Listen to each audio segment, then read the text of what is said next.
Hello, I'm Marcus Lowth and welcome to the latest edition of the UFO Insight Podcast, where we examine all things UFOs and aliens, conspiracies and mysteries, and all aspects of the paranormal.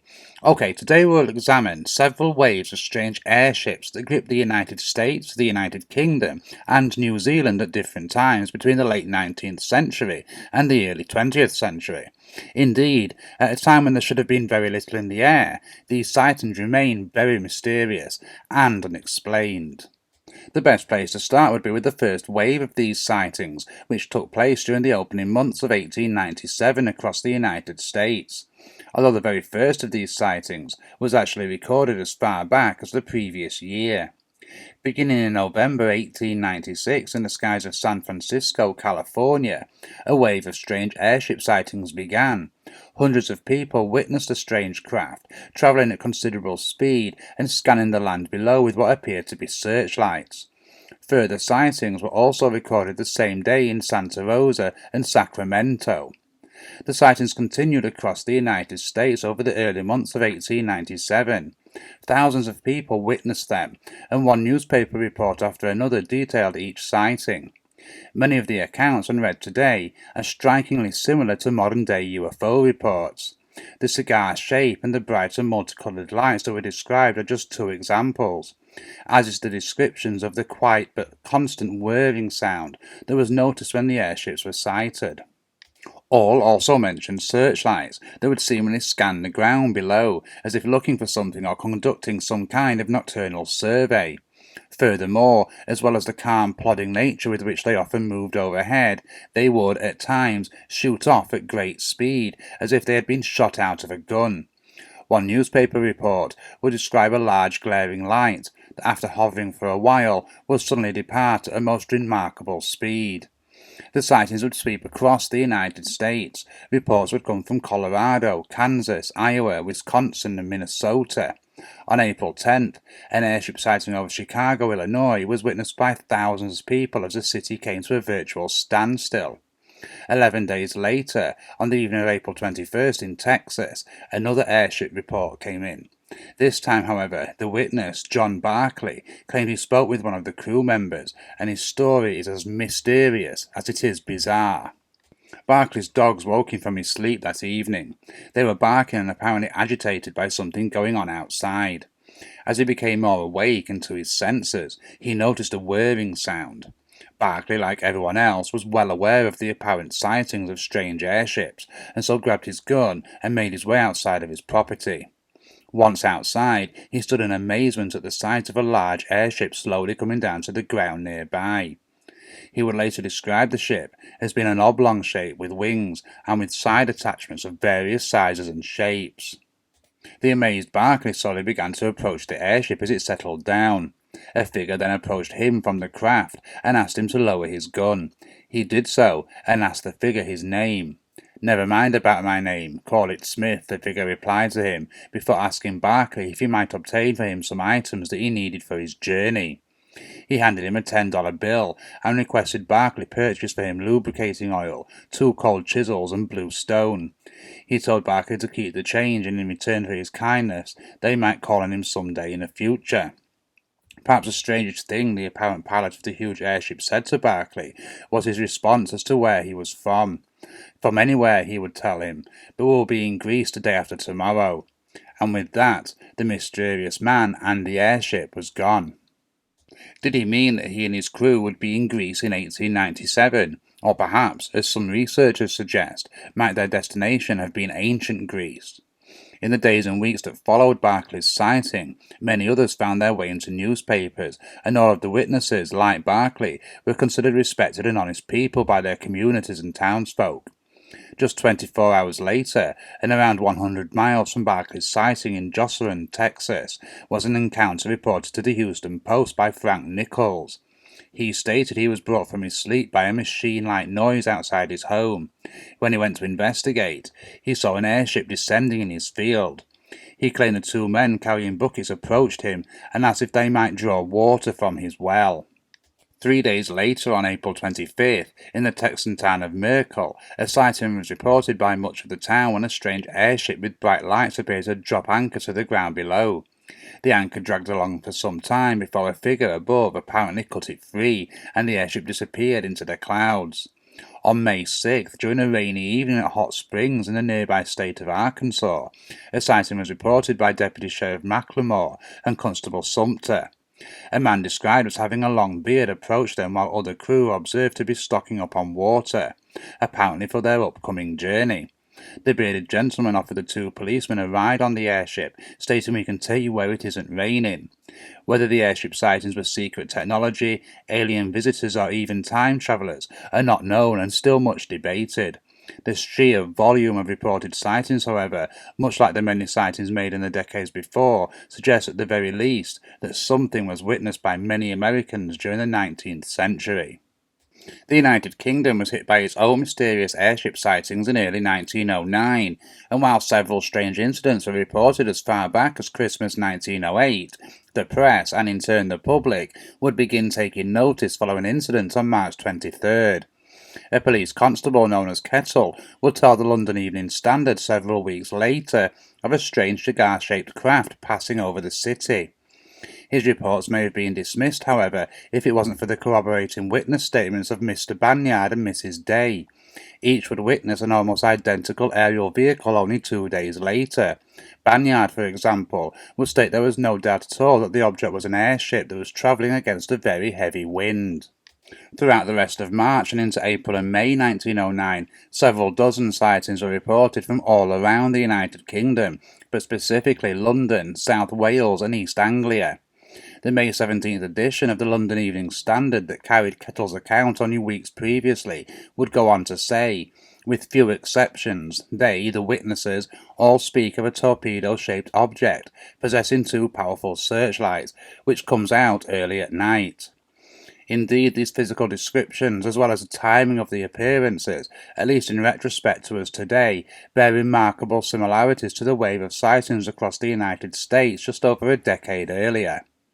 As the sightings and rumours of strange activity continued, newspapers would send reporters to the regions to investigate, and they would return to their respective employers with a small plethora of accounts. One particular incident that stands out, for example, is that of farm labourer Fred Harrison, who claims he witnessed a strange aerial object on the evening of April 21st while working at New Common Marsh Farm. According to his statement, at around 9:45 p.m, a strange whirring noise caused him to look upward. When he did so, he could see the strange airship. And what's more, the fields all around him were illuminated by lights from this huge craft. The long dark airship was only slightly above the trees, meaning Harrison could see the vehicle in full detail. He would estimate it to be around 100 feet long. Furthermore, he could clearly see two men on a kind of hanging platform below the main object. He would continue that the searchlight lit up the road, the farm buildings, the trees, and everything it touched. So much so that it was like day. It was travelling very fast against the wind, and it was so out of sight in a few minutes. Indeed, once it was gone, Harrison would continue on with his shift before making his report.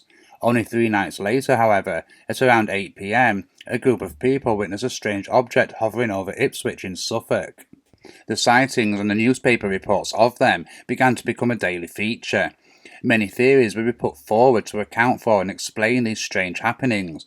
Some would suggest that they were down to nothing more than a simple hoax carried out with balloons, string, and simple trickery.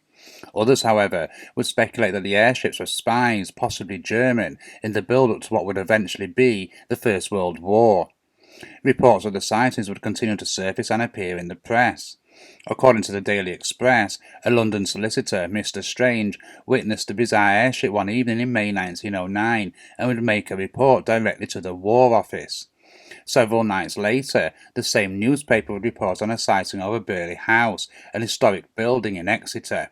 On the night of May 9th, the owner of the house, Mr. Cole, the Marquis of Exeter, would claim the sighting occurred around 11 p.m.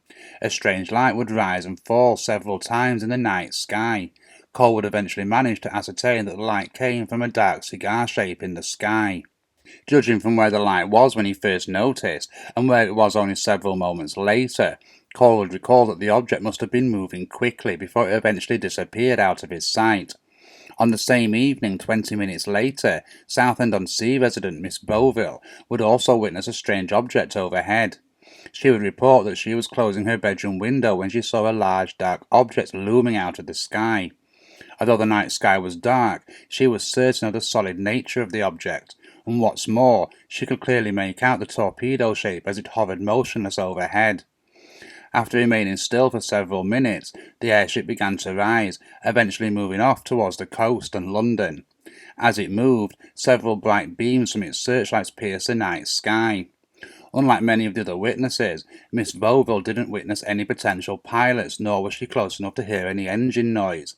However, she did recall how it moved very steadily and swiftly.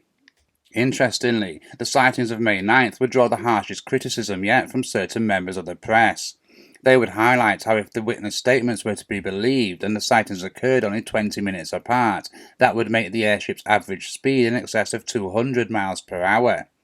While many of the skeptical parts of the press would state this to be proof of mistaken sightings, a hoax, or even some kind of mass delusion, it should perhaps force us to ask two questions. Was the craft's estimated speed accurate? And if so, does that suggest that technology was indeed from another world given how far ahead it really would have had to have been at the time?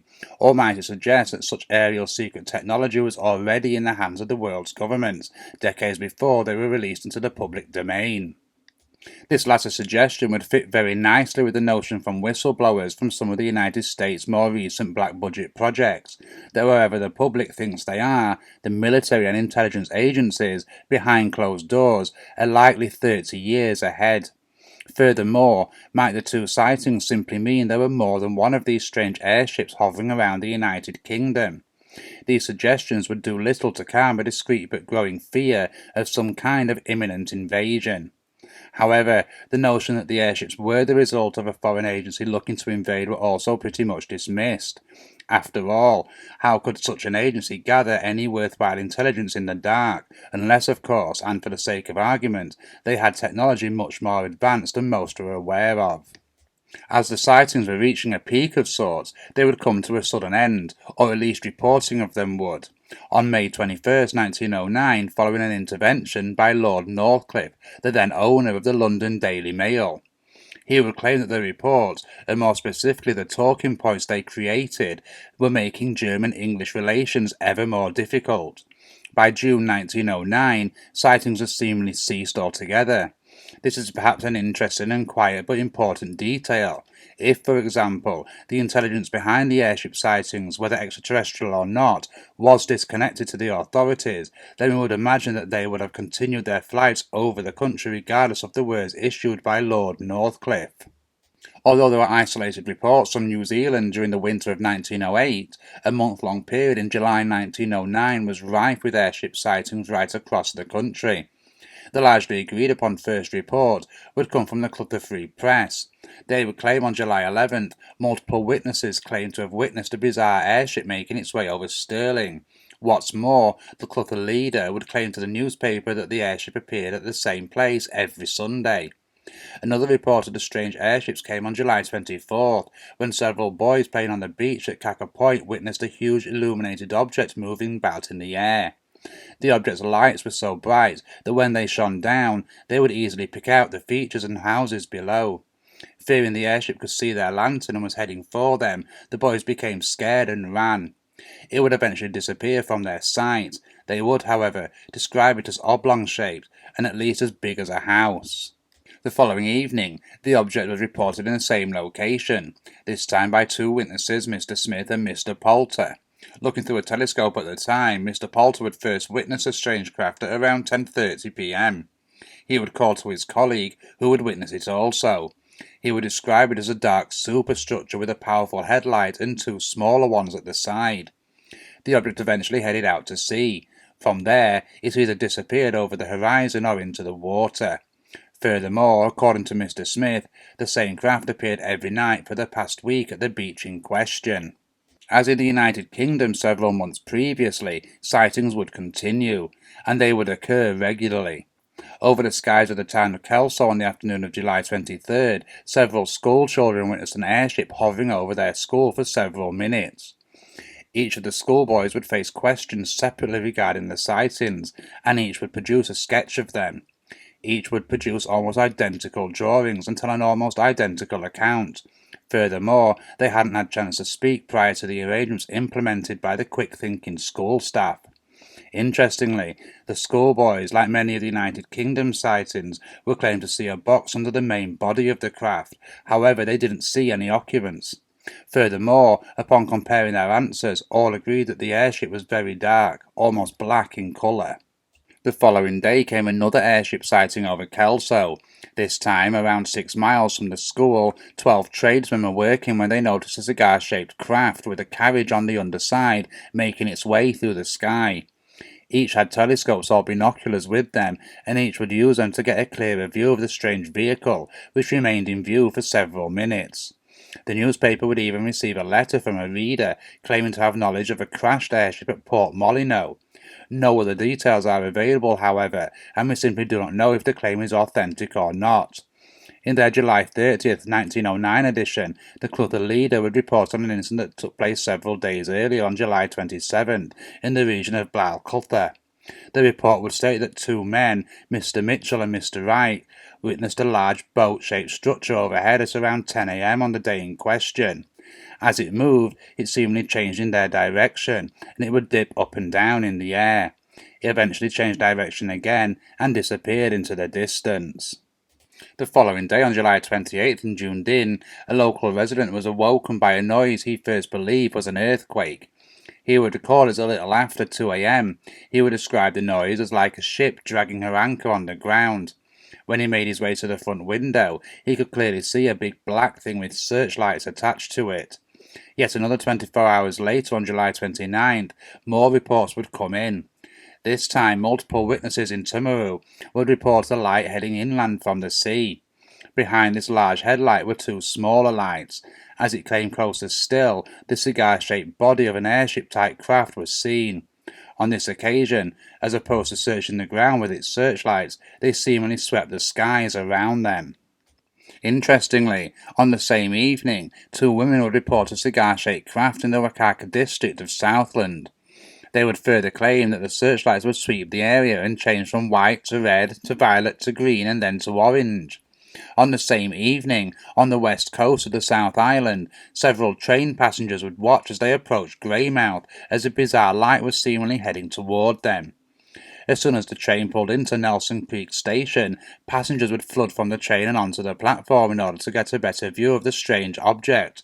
It finally came to a halt just above the breakers of the shore. It remained there, hovering quietly for several minutes. Then, going into a strong wind to boot, it moved away from the scene. The following morning, at a little after 5 a.m, came yet another sighting, and this one, at least according to the Gore Standard newspaper, would feature another near landing of these bizarre but intriguing airships. The incident occurred in the Wakaka Valley, just outside of the town of Gore. Two lights would come out of the mist that morning, then the apparent platform on which stood two men. The craft continued onwards out of the mist. It was clear that it was one of the now much talked about airships. The object would circle around the valley several times, although not quite landing. It would then shoot upwards at great speed and vanish. A strange yellow glare was visible on the morning haze for several minutes following the speedy departure. Interestingly, on the same date as the apparent Wakaka Valley incident, the Clutha leader Robert Grigar released a theory as to the nature of the sightings through an open letter published in the newspapers. He would claim that the mysterious lights could be a visitation from beings from another world. In short, to these highly advanced visitors, we humans are likely nothing more than primitive at best. Despite this, Grigar would also state that it was his belief that humanity need not be afraid of these visitors. Furthermore, he offered that they had likely travelled here through space in something similar to an airtight container, perhaps one containing compressed air from their atmosphere, so as to keep them alive during their journey. Grigar's proposals were merely speculation. It does, however, put forward the notion that the airships themselves might be nothing more than scout or terrestrial aircraft, ones that have come to Earth from some huge motherships on which these cosmic visitors arrived. With the New Zealand sightings at their absolute peak, Grigar would finish on a blunt note. He would claim that thousands of watchers are now on the lookout. Once more, there was a considerable divide as to what the true cause of the airship sightings was. Some were very happy to go along with the idea of visitors from space landing in New Zealand. Many others, though, would once more point to the Zeppelin experiments that were taking place in Germany at the time. Of course, not all researchers remain convinced that the airship sightings are a case of extraterrestrial craft, nor do they think they are proof of tests for a secret and highly advanced aerial vehicle. Some researchers point to the sightings as offering proof not of alien life, but of travelling across time or dimensions. For example, some researchers, perhaps most notably Jack Vallée, would point to the many interactions, from verbal, often spoken in the native language of English, to such trades as dollar bills and relevant currency. These all point to either people in their own contemporary era, or visitors who were familiar with the era in which they were going. Such a notion would fit equally well into both theories of time travel and crossing dimensions or realms of existence. Might this also explain why the sightings seemingly took place in several specific waves, seemingly moving across their chosen locations before disappearing elsewhere? Whether it is of consequence or not, it is perhaps interesting to note that a great many of the sightings would take place between 10 p.m. and 11 p.m. in the northern hemisphere of the United States and the United Kingdom, while many appear to have occurred between 10 a.m. and 11 a.m. in the New Zealand sightings in the southern hemisphere. It is also worth considering reports of what we would consider to be Men in Black encounters throughout the 1909 waves. UFO researcher Ray Bosch will claim that several witnesses to the 1909 airship sightings received ominous visits from the equally ominous Men in Black. Interestingly, Bosch would also claim that on several occasions during the airship sightings across America, strangers would often appear out of nowhere to reclaim an artifact dropped or left by the crew of the aircraft. If there is a genuine Men in Black connection, does that make the airship sightings most definitely of extraterrestrial involvement? Or should we perhaps reassess the Men in Black and where they fit in the web of conspiracies and cover-ups that make up the modern world, and indeed the past? Given the amount of time that has passed since, such claims are virtually impossible to verify and authenticate. They are, however, extremely intriguing, and it would appear of some importance in terms of understanding what these strange aerial vehicles were travelling around the world in the late 1800s and early 1900s. There is indeed a lot to think about, and more possibilities than we might at first think. So, just what should we make of these three waves of strange airship sightings at different locations around the planet? Were these waves the result of visitation by intelligent life from another world? Or might they have been very human, but time travellers from somewhere in the future, or even in the very distant past, perhaps part of a now lost civilization? Or might the sightings be top-secret experiments of individuals, organisations and even governments looking to test what was then cutting-edge aviation technology? Indeed, to some, this latter suggestion is perhaps the most likely. However, the sightings will remain, for the most part, unexplained, simply due to the amount of time that has passed since the waves occurred. For now, I will simply thank you for joining me, and be sure to leave any thoughts in the comments and check out the links for further reading on some of the cases we have been discussing here today. Remember to subscribe to our channel and follow us on social media to keep up to date on future podcasts, articles and videos. And if there is anything you want us to feature in future podcast episodes, then simply get in touch at marcus@ufoinsight.com. Until next time, goodbye and take care.